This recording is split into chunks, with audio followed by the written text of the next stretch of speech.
এখানে আসছে। এখন একটা জিনিস খেয়াল করেন, উপরের দিকে 15 সেকেন্ড দেখাচ্ছে। তার মানে এখন আপনি 15 সেকেন্ড রিমিক্স করতে পারেন, বা হচ্ছে ডুয়েট করতে পারেন, বা রিঅ্যাকশন করতে পারেন। বাট এটার উপর যদি আরেকটা ক্লিক দেন তাহলে 60 সেকেন্ড হয়ে গেল। তার মানে আপনি এখন 1 মিনিট পর্যন্ত করতে পারবেন। ঠিক আছে? আর এখন এখান থেকে দেখেন 15 সেকেন্ড রয়েছে না, এটাকে টেনে আপনি 60 সেকেন্ড করে দিবেন। করে দেওয়ার পর আপনার এই যে ফুল লেন্থ ভিডিওটা, সেটা হয়তো 2 মিনিট, 4 মিনিট, 10 মিনিট থাকলে আপনি এইখান থেকে স্ক্রল করে কোন অংশটুকু 1 মিনিট নিতে চান, ঠিক আছে, সেটা আপনি সিলেক্ট করবেন। কারণ আমি এই অংশটুকু 1 মিনিট নিতে চাই। সো এটাকে সিলেক্ট করলাম। সিলেক্ট করার পর নিচে দিকে নেক্সট বাটনে একটা ক্লিক করে দিলাম।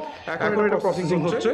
প্রসেসিং হওয়ার পর আমার ক্যামেরাটা ওপেন হবে। তার আগে আপনাদেরকে বলছি, আপনারা এমন একটা ভিডিও সিলেক্ট করবেন যে ভিডিওটার ভিউজ অনেক বেশি। যেমন মিস্টার বিস্টের ভিডিওগুলো অনেক বেশি ভিউ হয়। আবার হচ্ছে এমন কিছু ফানি ভিডিও আছে যেগুলো অনেক বেশি মিলিয়ন মিলিয়ন ভিউ হয়।